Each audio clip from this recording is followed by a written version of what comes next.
السلام علیکم ورحمۃ اللہ وبرکاتہ۔ الحمدللہ رب العالمین والعاقبۃ للمتقین نبینا محمد وعلی آلہ واصحابہ اجمعین اللہم صلی علی محمد وعلی آل محمد۔ محترم سامعین کرام، آج سے ہم دروس کا ایک نیا سلسلہ شروع کر رہے ہیں۔ اس میں ہم اتباع سنت کے مسائل کو ذکر کریں گے۔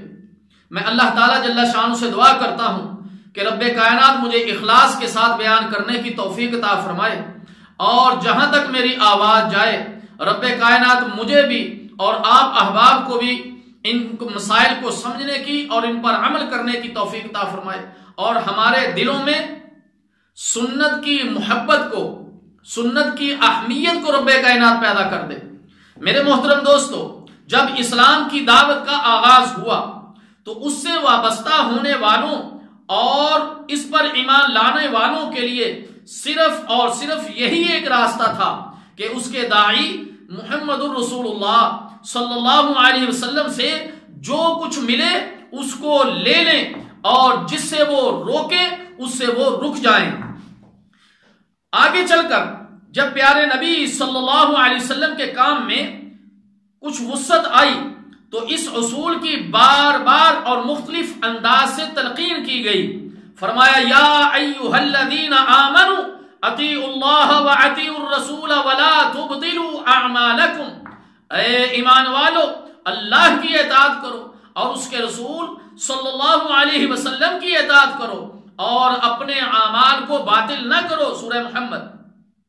جب تک امت اس اصل پر قائم رہی خیر و فلاح اس کے قدم چومتی رہی، لیکن امت میں مزید وسعت آئی تو عقل پسندوں کے کئی گروہ پیدا ہوئے جنہوں نے عقائد و احکام اور اصول و فروع کو اپنی عقلوں پر ناپنا شروع کر دیا اور امت میں اپنے حلقے بنانا شروع کر دیے۔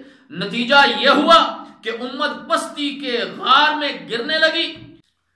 امام مالک رحمہ اللہ تعالی نے اس کا بہت ہی خوب علاج تجویز کیا ہے۔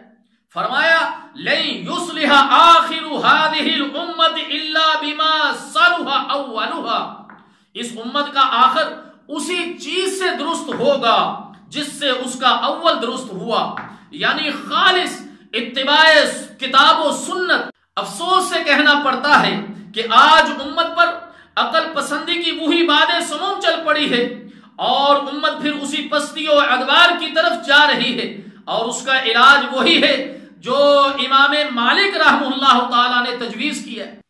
میرے محترم دوستو، دین اسلام میں رسول اللہ صلی اللہ علیہ وسلم کی اطاعت اسی طرح فرض ہے جس طرح اللہ تعالی جل شانہ کی اطاعت فرض ہے۔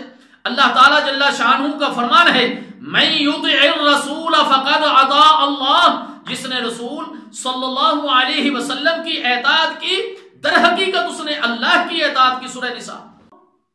وجوب اطاعت کی وجہ خود اللہ تعالی جل شانہ نے بیان فرمائی، وما ينطق عن الهوى ان هو الا وحی یوحى، محمد صلی اللہ علیہ وسلم اپنی مرضی سے کوئی بات نہیں کرتے بلکہ جو وحی ان پر نازل ہوتی ہے وہ اس کے مطابق ہی بات کرتے۔ سورہ نجم۔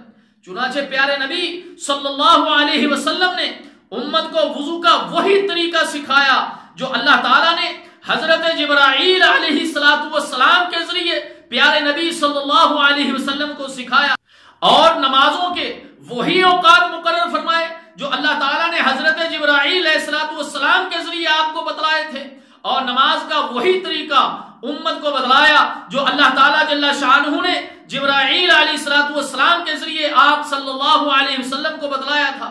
رسول اللہ صلی اللہ علیہ وسلم کی حیات طیبہ سے ایسی بہت ساری مثالیں ملتی ہیں کہ دینی مسائل کے بارے میں جب تک اللہ تعالیٰ جل شانہ کی طرف سے وحی نہ آ جاتی، آپ صلی اللہ علیہ وسلم کسی سوال کا جواب نہ دیتے۔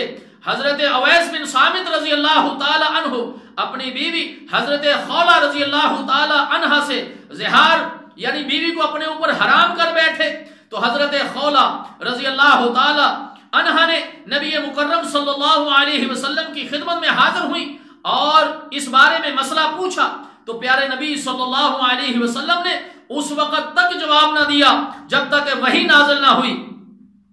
پیارے نبی صلی اللہ علیہ وسلم سے روح کے بارے میں پوچھا گیا تو پیارے نبی صلی اللہ علیہ وسلم نے خاموشی اختیار فرمائی جب تک کہ اللہ تعالیٰ جل شانہ کی طرف سے حضرت جبرائیل علیہ السلام جواب لے کر نہ آئے۔ ایک مرتبہ نبی اکرم صلی اللہ علیہ وسلم سے معراج کے بارے میں سوال کیا گیا تو پیارے نبی صلی اللہ علیہ وسلم نے وحی کے آنے تک کوئی جواب نہ دیا۔ ایک انصاری حاضر خدمت ہوا اور عرض کیا یا رسول اللہ صلی اللہ علیہ وسلم، اگر ایک شخص اپنی بیوی کے ساتھ غیر مرد کو دیکھ لے تو کیا کرے؟ اگر منہ سے گواہوں کے بغیر بات کرے تو اس پر قذف حذف لگائیں گے، اگر غصے میں قتل کر دے تو آپ قصاص میں قتل کروا دیں گے، اور اگر چپ رہے تو خود بیچ تاب نہ لا سکے۔ اس پر رسول اللہ صلی اللہ علیہ وسلم نے دعا فرمائی کہ یا اللہ اس مسئلے کا فیصلہ فرما۔ چنانچہ اللہ تعالیٰ جل شانہ نے سورہ نور میں لعان کا مسئلہ جو ہے وہ نازل فرمایا۔ پھر اللہ کے رسول صلی اللہ علیہ وسلم نے سائل کو جواب دیا۔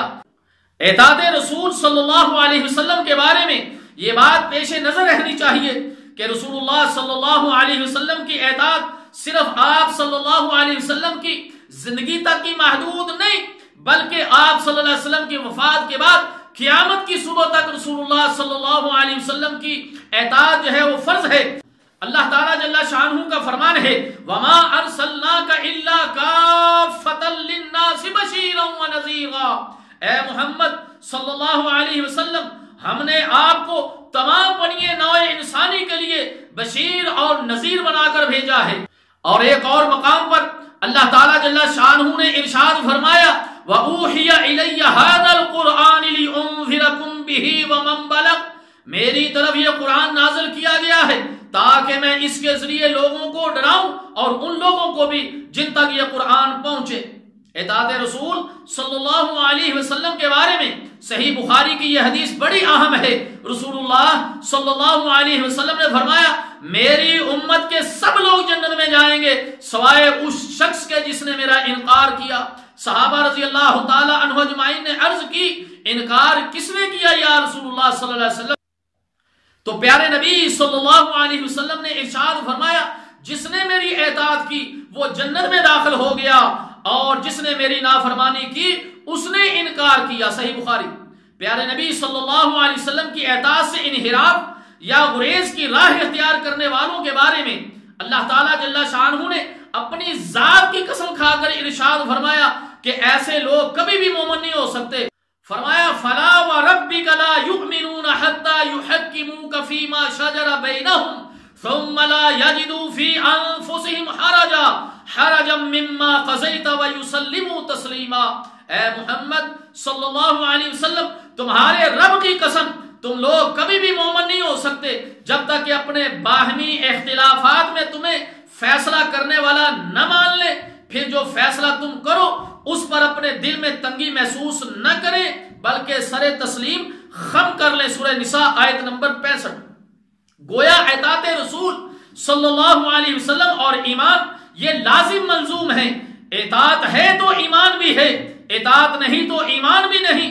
اطاعت رسول صلی اللہ علیہ وسلم کے بارے میں قرآنی آیات و احادیث شریفہ کے مطالعہ کے بعد یہ فیصلہ کرنا مشکل نہیں کہ دین میں اتباع سنت کی حیثیت کسی فروعی مسئلے کسی نہیں ہے بلکہ بنیادی تقاضوں میں سے ایک اہم تقاضا ہے۔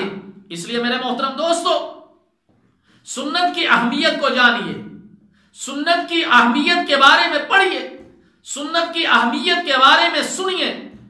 انشاءاللہ تعالی آئندہ آنے والے دروس میں ہم سنت کی اہمیت پر بات کریں گے۔